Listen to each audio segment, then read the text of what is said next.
تو آپ کے بھی ماتھے پہ پسینہ تھا، آپ نے ہماری ماں سیدہ عائشہ کی گود میں سر رکھا ہوا تھا اور وہ ان کو سہلا رہی تھی.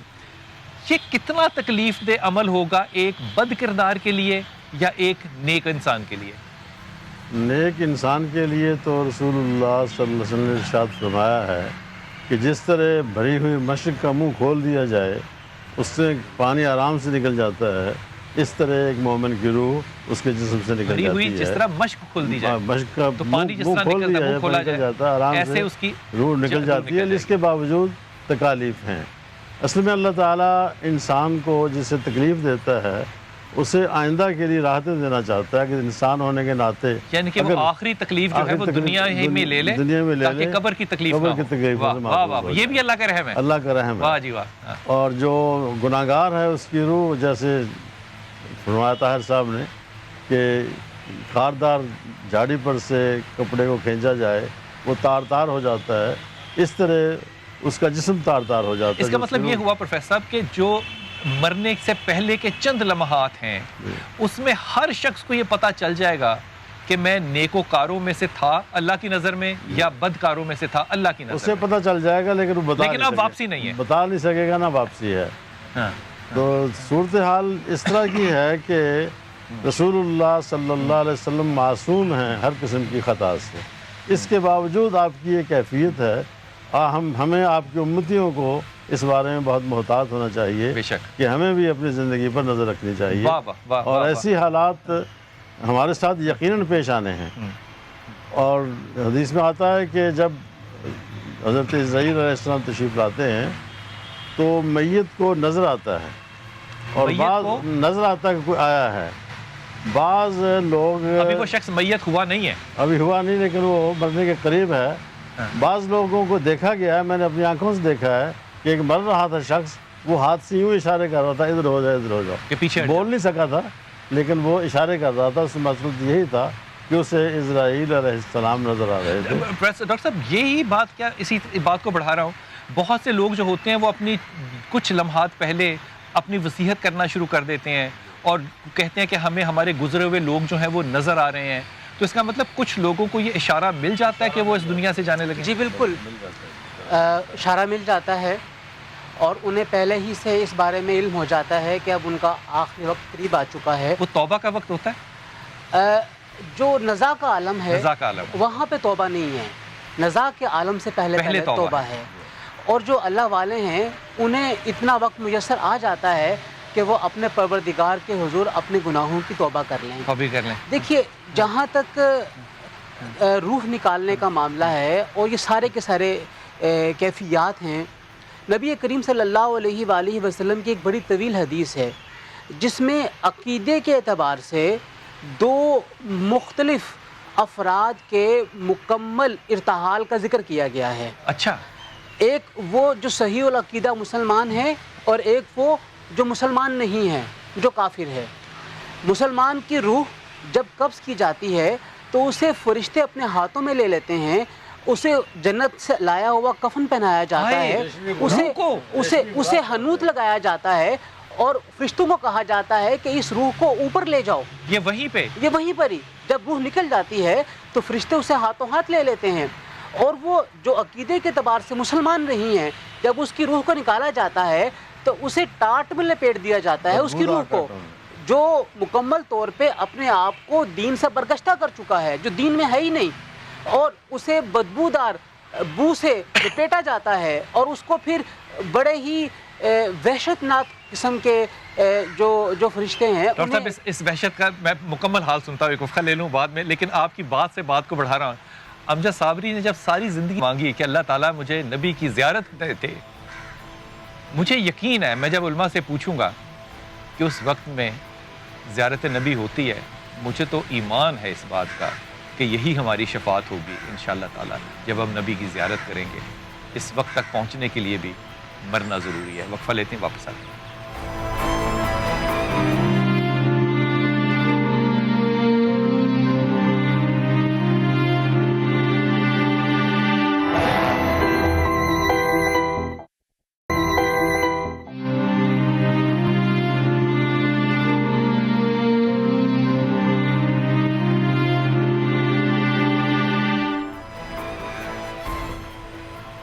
ڈاکٹر صاحب فرما رہے تھے وقفے سے پہلے کہ جب ایک نیک شخص مرتا ہے تو فرشتے جو ہیں یہ اس کے لیے ریشمی اور خوشبودار کفن اس کی روح کے لیے لے کر آتے ہیں، اور جو حدیث میں آتا ہے کفن الگ ہوتا ہے، حنوت الگ ہوتی ہے، خوشبو الگ ہوتی ہے، الگ خوشبودار کفن نہیں، کفن الگ ہے، حنوت الگ ہے، دو الگ الگ چیزیں ہیں۔ آہا، اگر ہم یہ کہیں گے خوشبودار کفن، اس کا مطلب ہے اس میں خوشبو لگی ہوئی نہیں، خوشبو الگ سے خوشبو لگائی الگ لے کر آتے ہیں۔ الگ لے کر آتے ہیں، اور جنتی خوشبو ہوتی ہے، اور پھر اسے اوپر لے جاتے ہیں فرشتے، اس کی روح کو ہاتھوں میں اٹھا کے اوپر لے جاتے ہیں۔ تو ڈاکٹر صاحب پھر اس کا مطلب آگے کا تو حساب ہو چکا ہوا نا؟ یہاں پہ کیونکہ جس کی یہ کیفیت ہے، اب اگلا مرحلہ ہے قبر میں ہونے والے 3 سوالوں کا جواب۔ اچھا مجھے یہ بتائیے کہ جب وہ مردہ مر گیا ہے، اب اس کی روح لے گئے ہیں جیسا بھی تھا، کیا وہ مردہ اپنے آپ کو دیکھتا ہے؟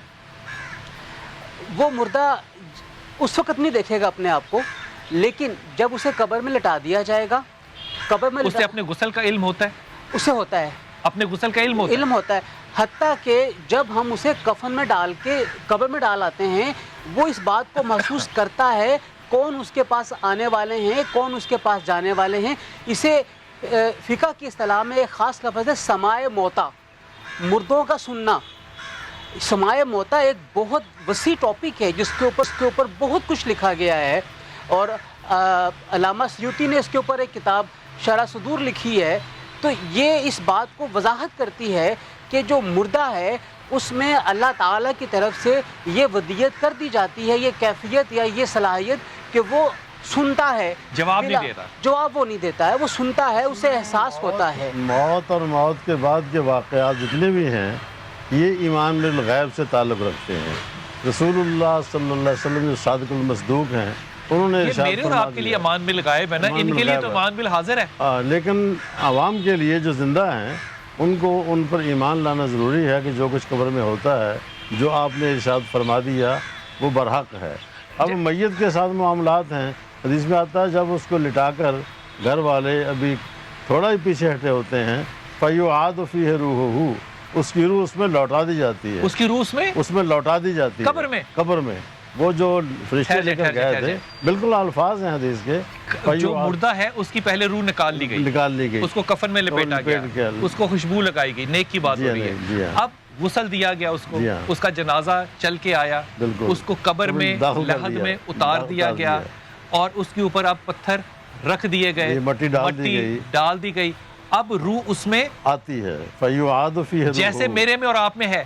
یہ اللہ جانتا ہے، حضور نے ارشاد فرمایا ہمارا ایمان ہے، اور اس سے پھر بٹھایا اسی لیے جاتا کہتے ہے۔ ہیں کہ قبر کو 3-4 فٹ گہرا رکھو تاکہ وہ بیٹھ سکے۔ وہ آتا ہے نا جب حدیث آتا ہے فَيُقْعِدَانِهِ، دو فرشتے جو منکر نکیر اس کے پاس آتے ہیں، اس کو بٹھا لیتے ہیں، فَيَقُولَانِ مَنْ رَبُّكَ، اس سے پوچھتے تیرا رب کون ہے، بٹھا کر۔ اس لیے قبر اونچی رکھتے ہیں کہ اس نے بیٹھنا ہوتا ہے۔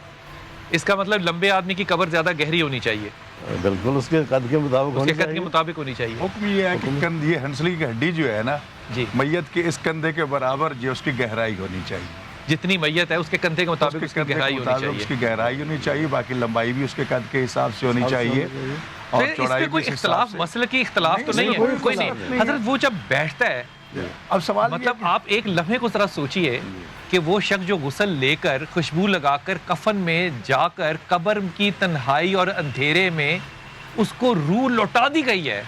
دیکھیں بلال صاحب، بات یہ ہے کہ میں تو عرض کرتا ہوں کہ ہمارے ہاں کہ جب میت کو حکم تو یہ ہے کہ جس طرح ابھی فرما رہے تھے کہ وقت موت انسان کو کلمہ نصیب ہو، ایک تلقین کا حکم دیا گیا ہے کہ اگر آپ کے سامنے ایک بندہ مومن جو دنیا سے جا رہا ہے تو اس کو خدا کی توحید کا کلمہ پڑھاؤ، رسول اللہ کی رسالت کا، ائمہ اہل بیت کی محبت کا، اور یہ سارے جنت دوزخ آخر عقائد اس کو دہراؤ تاکہ یہی کلمات کہتا ہوا وہ دنیا سے آخرت کی طرف چلا جائے۔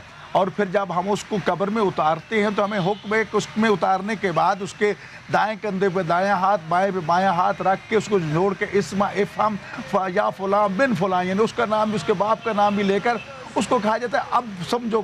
جب فرشتے تو اسے پوچھے اب سمجھو، اس مردے سے کہتے ہیں، اس مردے، اور یہ رسول اللہ کی حدیث جو ہے میں سمجھتا ہوں اس کا عملی ترجمہ ہے کہ اطلب العلم من المہد الی اللحد، یہ لحد کے اندر جو تعلیم دی جا رہی ہے وہ یہ آخری مرحلہ ہوتا ہے کہ اب سنو بھی سمجھو بھی. کیا سمجھایا جاتا ہے کہ جب فرشتے تو اس سے آ کے سوال کریں ان ربک، تیرے رب کے بارے میں تو کہنا اللہ جل جلالہ ربی، اور نبیک تیرے نبی کے بارے میں سوال کہنا تو محمد رسول اللہ صلی اللہ علیہ وسلم نبی، جب کتاب کے بارے میں سوال کہنا تو قرآن کتابی، جب آپ سے آپ کے ائمہ کے بارے میں بات کریں تو پھر 1 سے لے کر 12 کے 12 ائمہ کے نام لیے جاتے ہیں کہ علی میرا امام ہے، حسن میرا امام ہے، حسین میرا امام، ایک ایک نام لے کے.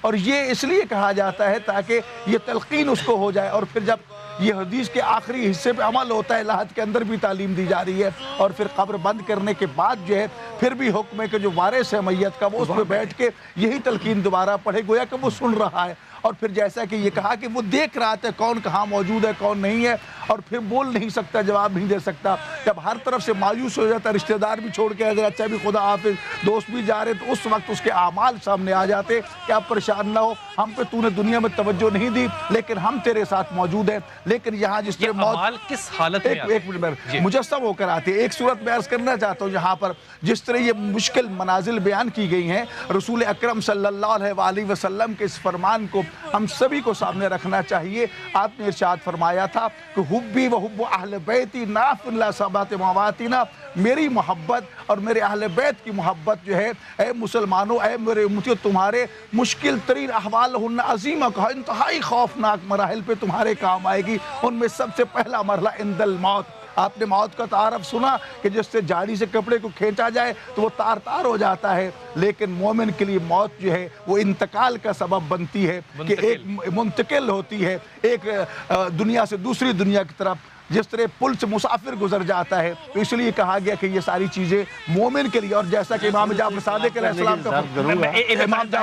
السلام کا فرمان ہے کہ دیکھو موت جو ہے یہ انسان کو ایک دنیا سے اس دنیا کی طرف منتقل کرتی ہے، لیکن انسان کو اپنی موت کو یاد رکھنا چاہیے، اپنی زندگی میں اپنا کفن تیار کرنا چاہیے، اپنی زندگی میں اپنی قبر تیار کر کے اس کو دیکھنا چاہیے کہ اصل میرا مقام یہ ہے، اور اپنے وصیت نامہ اس کو لکھ کے تکیے کے نیچے رکھنا چاہیے. گویا مسلمان مومن کو ہر وقت موت کے تیار رہنا چاہیے. اور فرماتے ہیں کہ 3 قسم کی بیماریاں ہوتی ہیں مومن کے لیے. ایک بیماری اس کے گناہوں کا کفارہ بنتی ہے، ایک بیماری اس کے درجات کی بلندی کا باعث بنتی ہے، ایک بیماری جو ہے اس کی موت کا سبب بنتی ہے جس کا کوئی علاج نہیں ہے. میں طاہر بھائی سے بات کروں، ایک جملہ صرف طاہر بھائی سے لینا. طاہر بھائی، بہت سے لوگ جو ہیں وہ اس وقت فون کر کے یہ پوچھنا چاہ رہے ہیں کہ ہم ان لوگوں کی آسانی کے لیے، ان کی بخشش اور مغفرت کے لیے کیا چیز پڑھا کرے، اور کیا وہ جو پڑھیں گے وہ ان کی بخشش کا ذریعہ بن بھی سکتی ہے؟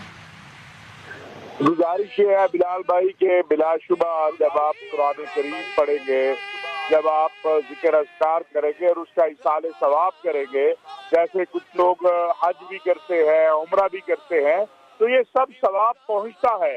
لیکن جس انسان نے انسانوں کا حق مار لیا ہے اس کو تو اس کا جواب دہ قیامت کے دن ہونا ہے، اور اس کے لیے راحت نہیں آ سکتی. ہاں، جو اعمال اس کے باقی ہیں اس عذاب میں اگر اس نے کسی کی حق تلفی کی ہے، یہاں حقوق اللہ کی ادائیگی نہیں کی، حقوق العباد کی نہیں کی، نافیہ کی ہے، اس میں کمی تو ہو سکتی ہے. یہ ایک ہوا کا جھونکا تو اسے لگ سکتا ہے، لیکن اگر وہ یہ کہے کہ اس نے دنیا میں انسانوں کے حق مارے ہیں اور آپ اس کے پیچھے والے اس کے لیے ایصال ثواب کریں گے تو اس کی برات ہو جائے گی، تو وہ برات اس وقت تک ممکن نہیں ہے جب تک اس حق بات کو اس کا حق نہیں ملے گا جس کی حق تلفی ہوئی ہے. اس لیے میں سمجھتا ہوں ابھی جو علامہ صاحب نے کہا کہ بہت ضروری یہ ہے کہ ہم دنیا میں اپنے معاملات کو سیدھا رکھیں، اپنی وصیتیں اپنے تکیوں کے نیچے رکھیں، اور یہ بہت اعلیٰ بات ہے. میں بلال بھائی عرض کرنا چاہتا ہوں، میں نے بڑے بڑے نیک لوگوں کو، اچھے لوگوں کو، علم والوں کو، تقویٰ والوں کو دیکھا ہے، وہ جب دنیا سے جاتے ہیں اور وصیت نہیں کر کے جاتے ہیں تو پیچھے ان کی اولاد مال پہ لڑ رہی ہوتی ہے، بجائے اس کے کہ وہ اپنے باپ کو قبر میں اتاریں اور اس کے لیے کچھ پڑھے. وہ اس پہ فکر مند ہوتے ہیں کہ اس کے مال سے حصہ کیسے ملے گا، اس کے مال سے زیادہ چیز کیسے آئے گی. تو ہمیں اس دنیا میں اپنے اولاد کی، اپنے گھر والوں کی تربیت بھی اس نہج پہ کرنی چاہیے کہ وہ ہمارے لیے صدقہ جاریہ بنے، اور جو اس دنیا میں نیک عمل کیا جائے گا وہ صدقہ جاریہ ہوگا. جو کوئی بنائے گا یا یتیم خانہ بنائے گا یا کسی غریب کے بچے کو تعلیم دلوائے گا، کسی یتیم کے سر پہ ہاتھ رکھے گا، جو نیک عمل کر کے جائے گا وہ اس کے لیے صدقہ جاریہ ہوگا. اور سب سے بڑا صدقہ جاریہ تو اپنی اولاد اگر اس کی اصلاح کی جائے، اس کی تربیت کی جائے اور اس کو قرآن و سنت سے جو ہمیں راستہ بتایا ہے سیرت مصطفیٰ صلی اللہ علیہ وسلم سے. علامہ صاحب بالکل ٹھیک، اور آپ کی بات سے میں یہ سمجھا کہ اگر علماء کرام بھی سڑک کو بند کریں گے اور مجھے اس سے تکلیف ہوگی تو پوچھا تو ان سے بھی جائے گا کہ آپ نے میری تکلیف کیوں میرے لیے پیدا کی. حضرت جی خلاف بات نہیں کرنی، اس بات ختم ہو جائے گی پھر جی کہ تمام اہل سنت علماء کا یہ متفقہ فیصلہ ہے کہ قبر میں 3 سوال ہوتے ہیں. باقی رہا اہل بیت کی محبت، یہ ایمان فیصلہ کا اللہ کا نہیں ہوگا. اللہ نے فیصلہ کیا، لیکن علماء کا یہ موقف ہے جی کہ رسول اللہ صلی اللہ علیہ وسلم کے ارشاد کے مطابق 3 سوال ہی ہوتے ہیں. اہل بیت کی محبت ایمان کا حصہ ہے، وہ اس کو فائدہ ضرور پہنچائے گی، لیکن قبر میں اس کے بارے میں سوال نہیں ہوگا. دوسری گزارش یہ ہے کہ بخشنے کے لیے اللہ تعالیٰ کے وہ بہانہ چاہیے. اگر کوئی بندہ صحیح بات کرتا ہے تو اللہ تعالیٰ اسے معاف بھی کر دے گا. اب معاملہ ہے رب کا اور بندے کا. جی جب اس کی روح اس میں لوٹائی گئی، اس سے سوال کر لیے تو اللہ تعالیٰ آسمان سے آواز دیتا ہے ان صدق عبدی، میرے بندے نے سچائی کو اختیار کیا ہے، اس کے لیے جنت کا بستر بچھا دو، جنت کا لباس پہنا دو. اس وقت اس آدمی کی حالت کیا ہوتی ہے جب وہ قبر میں ہوتا ہے اور اس کو روح دے دی جاتی ہے؟ اس کی کیفیت مجہول ہے، اس کے بارے میں کچھ نہیں کہا جاتا. مومن کے لیے جب مبشر و بشیر، منکر و نکیر، یہ 2 قسم کی اصطلاحات فرشتوں کے حوالے سے بیان کی جاتی ہیں کہ مومن کو بشارت دینے کے لیے آتے ہیں. میں اس ہوش میں منکر نکیر کو دیکھ لوں، میں مر جاؤں. پھر انسان وہ قبر میں، اندھیرے میں، کفن میں، تنہائی میں جب ان کو دیکھوں گا میرے اوپر سے کیا گزرے گا. دیکھیں جیسے کبھی آپ نے سوال کیا ہے نا کہ یہ اعمال کس طرح داخل ہوتے ہیں، تو بات وہی ہے کہ یہ اعمال انسان کے ساتھ داخل ہوتے ہیں. اس کی نماز، اس کا روزہ، اس کا حج، اس کا زکوٰۃ، اور سب سے پہلے عقیدہ ہے. یہ اگر عقیدہ ہی ٹھیک نہیں ہے تو کیا ہے؟ اب اس میں ہر جگہ پہ ولایت کی بات ہو رہی ہے، محبت اہل بیت کی. رسول خدا فرماتے ہیں کہ میری محبت جو ہے، میرے اہل بیت کی محبت موت کی مشکل کو آسان کر دے گی، تمہاری قبر کی مشکل کو آسان کر دے گی، تمہارے برزخ کی مشکل کو آسان کر دے گی، تمہارے حساب و کتاب کی مشکل کو آسان کر دے گی. اور پل صراط پہ جب تک یہ محبت نہیں ہوگی تم گزر نہیں سکو گے. یہ 7 مشکلات مقام کا آپ نے ذکر کیا ہے، اس کے بغیر گزارا نہیں ہے. لیکن وہی اعمال جو ہیں جب سامنے آتے ہیں وہ دیکھتا ہے تو کون ہے کمزور ہے، تو کون ہے تو بھی کمزور ہے، تو بھی کمزور ہے. کہتے ہیں میں تیری نماز ہوں توجہ نہیں کرتا تھا، میں تو روزہ ہوں اس لیے کمزور ہوں توجہ نہیں کرتا تھا، میں تیرا حج ہوں تو نے دکھاوا کیا مجھے کمزور کر دیا، میں تیری زکوٰۃ ہوں تو کام آئیں گے. لیکن یہ سب کمزور ہوں گے کیونکہ وہ جس طرح عبادت کرنی چاہیے نہیں کرتے. آخر میں اہل بیت کی محبت، رسول اللہ کی محبت، خدا کی محبت آئے گی کہ آپ گھبرا نہیں، ہم تیرے ساتھ ہیں. یہ جو کمزور ہیں ان کو ہم ساتھ لے کے چلیں گے، ہم شفاعت کریں گے، ہم سفارش کریں گے اور تمہاری منزل آسان ہو جائے گی اور جنت کا دروازہ کھول دیا جاتا ہے اور اس کے لیے وہاں آسانیاں پیدا ہو جاتی ہیں. میں 2 چیزیں ذکر کروں گا. جی بسم اللہ. ایک ڈاکٹر جوید اکرم صاحب یونیورسٹی آف ہیلتھ سائنسز کے وائس چانسلر ہیں، وہ یہ سناتے ہیں کہ جو ICCU وارڈ ہوتا ہے اس کے اندر جب بالکل آخری لمحات ہوتے ہیں 2 طرح کے بندوں کی کیفیات ذکر کرتے ہیں. ایک وہ بندے ہوتے ہیں جن کے منہ پہ خود بخود اللہ تعالیٰ کا نام جاری ہو جاتا ہے، بے شک. اور ایک بلکہ اکثر ایسے افراد ہوتے ہیں جن کی زبان سے واہی تباہی بکنا شروع ہو جاتی ہے، اور وہ اس کو ریلیٹ کرتے ہیں اس امر سے جو آدمی اپنی زندگی زبان جس طریقے سے زیادہ استعمال کرتا ہے ان آخری لمحات میں اس کی زبان ویسے ہی استعمال ہونا شروع ہو جاتی ہے. اگر وہ اللہ اور اللہ کے رسول کا نام اپنی زندگی میں لیتا رہا ہے آخری وقت میں اللہ اور اللہ کا رسول کا نام اس کی زبان پہ آئے گا. اور اگر اس نے زبان فحش گوئی کے اندر گزاری ہے تو اس کی زبان کے اوپر وہی کلمات آئیں گے آخری لمحات کے اندر جس میں اس نے پوری زندگی گزار دی. ایک تو بات یہ.